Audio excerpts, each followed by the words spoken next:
RTP. Ya nos acompaña Horacio Chavarría, como le decimos los amigos queridos, le decimos Jocho. Bienvenido y buenos días. Adelante, César, con la primera pregunta.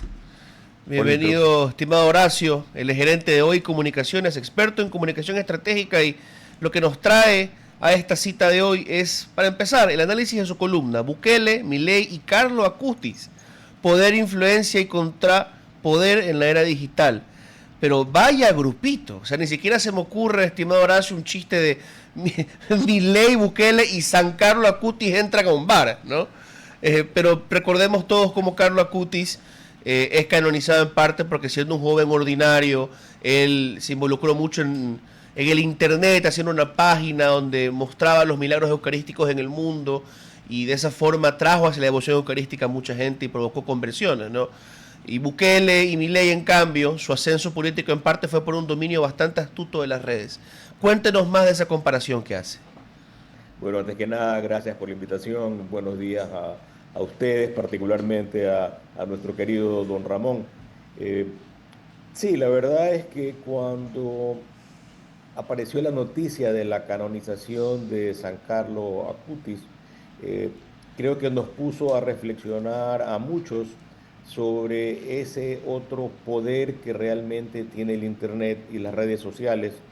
Muchos lo llaman a él el influencer de Dios, aunque en términos técnicos, eh, en el momento en que él inició su acción evangelizadora no existían las redes sociales o estaban recientemente creadas. Demostró que el Internet sirve también para otras cosas diferentes a las que muchos se han acostumbrado, particularmente a ver cómo monetizar su gran cantidad de seguidores.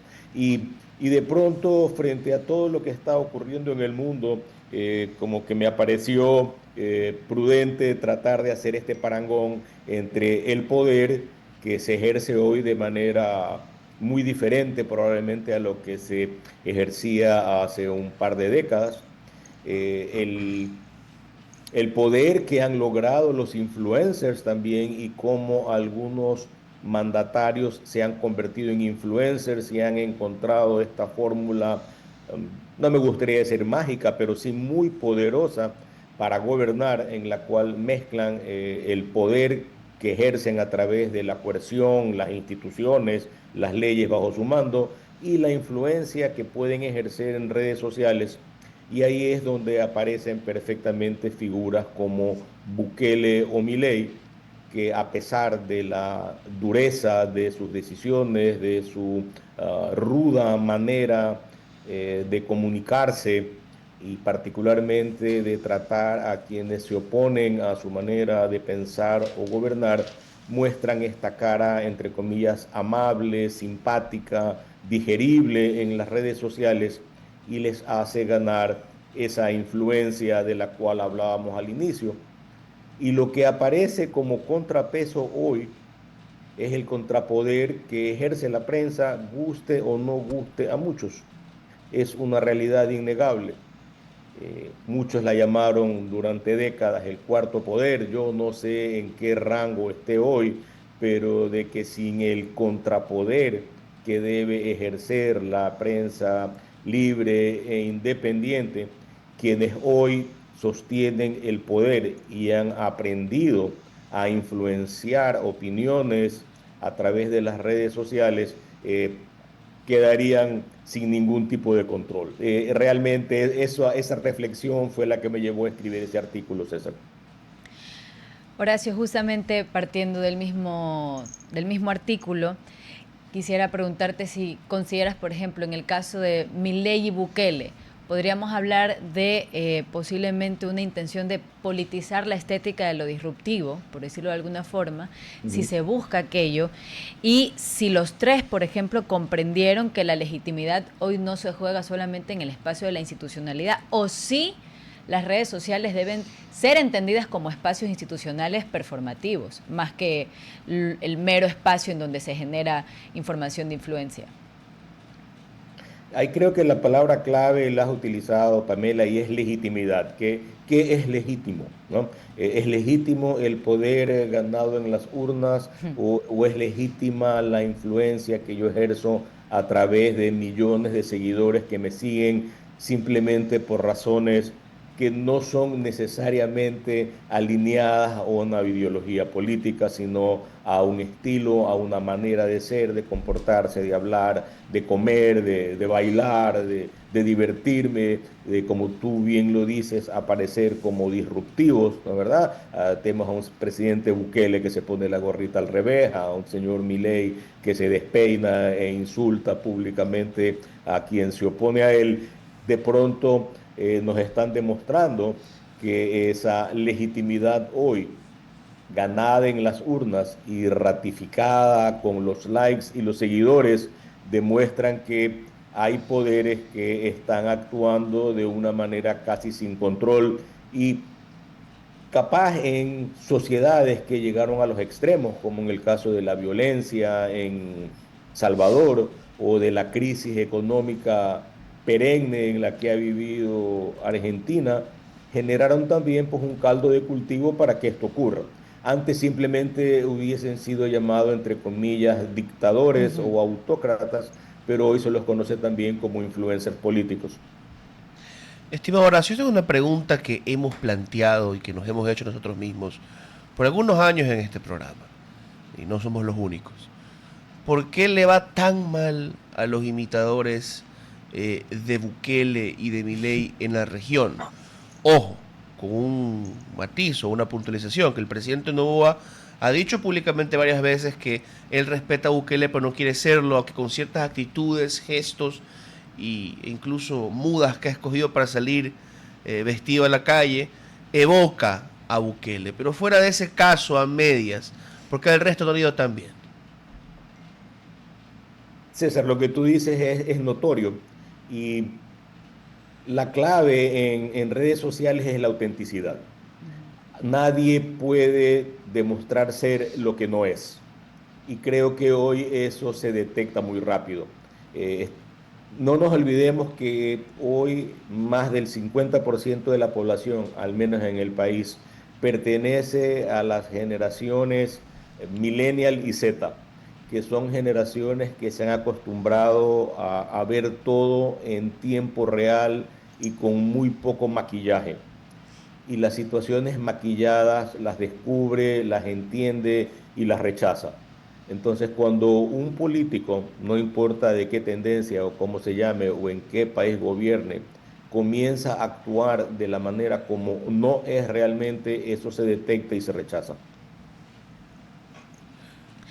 Yo quisiera preguntarle justamente en esa línea, Horacio, recordando un poco lo que pasó en Nepal, ¿no? Por ejemplo, ¿qué pasa también con esos espacios de representación que de alguna forma pueden verse desagregados de lo que entendemos en espacios formales de la política institucional? Nepal, por ejemplo, un país con más del 40% de juventud, pero apenas con un 5% de representación de las juventudes en cuanto a participación política, les quitan las redes sociales. ¿Qué pasa en ese momento? No es solo que le quitan las redes sociales. ¿Qué es lo que realmente les estaban quitando? Estaban amputando tal vez un espacio de poder para esta sociedad y podemos extrapolar eso en otros espacios de las juventudes que se dicen ser pasivas y parece que no lo son tanto. Tú has tocado un tema clave y yo estoy convencido de que hay demasiados jóvenes que creen que porque emiten un tweet o hacen un comentario en Instagram ya es suficiente para ir aglutinando voluntades. Por otra parte, tienes que los partidos políticos tradicionales tampoco los han sabido atraer.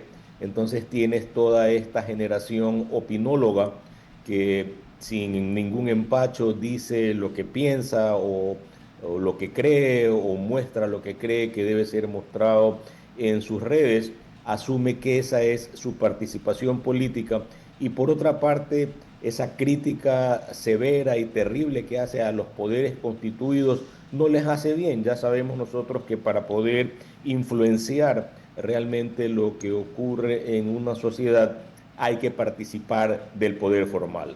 No solamente puede serse un francotirador de teclado y pensar que se está cumpliendo con un rol político. Pero si regresamos un poco al inicio de la conversación, y hay que hablar no solamente del poder y de la influencia, sino también de ese rol del contrapoder, de la prensa libre e independiente que todavía existe, inclusive en los países que hemos puesto como ejemplo, donde hoy algunos presidentes se han convertido en influencers.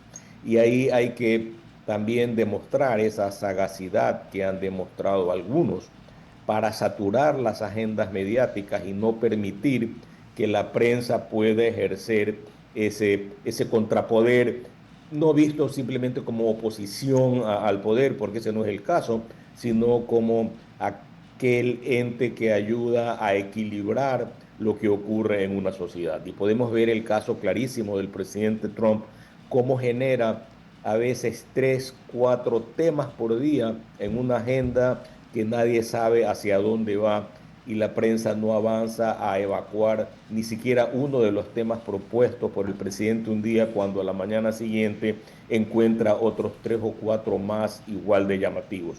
Entonces, sí estamos viviendo en un momento de cambio que debe llevarnos a reflexión a todos los que estamos involucrados en el tema comunicación. Es 7, 7:24. Una pregunta. ¿Y en qué rango lo ubicas al presidente Noboa, nuestro presidente?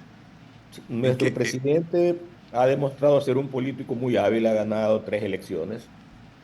Por otra parte, tiene una gran influencia en redes sociales. Es increíble ver cómo desde su primera elección entendió lo que no entendieron otros, seguramente por su edad, que la influencia marcada con el poder que él ahora ejerce pueden servirle no solamente para poder desarrollar una gestión y poder proyectar una imagen. Creo que este es un caso en el que estamos viendo a un político joven convertido en un influencer muy poderoso, y eso hay que entenderlo, ¿no? Creo que no se puede negar ¿Cuál que... es, cuál es, cuál es ese elemento, como señalaba, Milei se despeina, el otro mira la gorra? ¿Cuáles son los simbolismos que administra, en tu opinión de comunicador, el presidente para ser ese influencer que puede penetrar en las diferentes capas?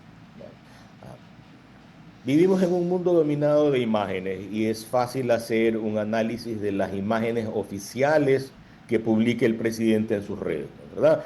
Tú vas a ver 3 facetas muy claras de él. Una, la del hombre de familia; vas a ver la otra, la del deportista; vas a ver la otra, la del joven vestido informal, inclusive mostrando sus tatuajes, lo cual hubiera sido un tabú hasta hace un par de décadas.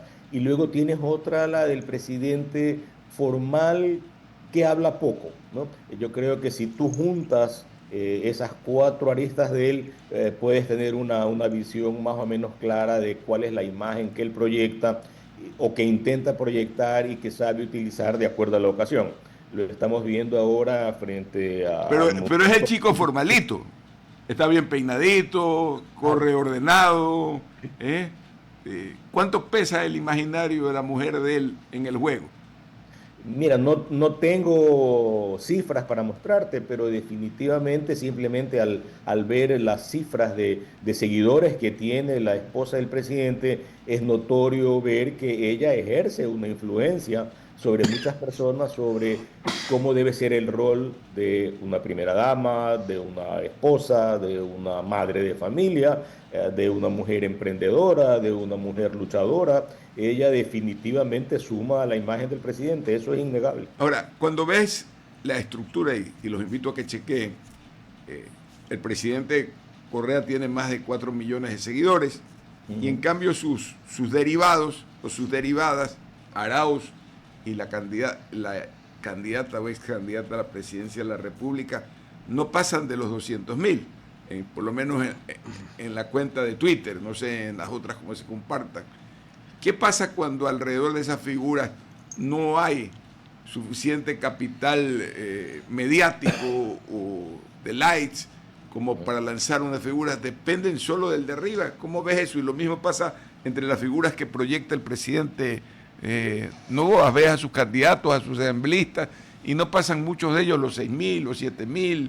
Es decir, tiene su periodo de influencia, pero no está grande. ¿Qué pasa en esas estructuras de poder contemporáneo, querido Horacio? Creo que es lo mismo que pasaba en la antigua partidocracia, donde había líderes con una representación gigantesca. Esos árboles frondosos hacen demasiada sombra y no permiten que nada florezca a su alrededor. Y no lo permiten o porque la sombra los tapa o porque los mandan a podar. Entonces ahí creo que tenemos otro... Pero el poder ayuda, el poder siempre ayuda a cortársela, porque el poder siempre hace que crezca la gente, a veces es necesario. Bueno, pero ese es el poder bien entendido, ¿no? El poder mal entendido manda a podar también, ¿no? Válido, te agradezco infinitamente por compartir tus ideas y tus conocimientos. Un fuerte abrazo, querido Horacio. Gracias, mi querido Ramón, otro para ti y para todos los que te siguen. RTP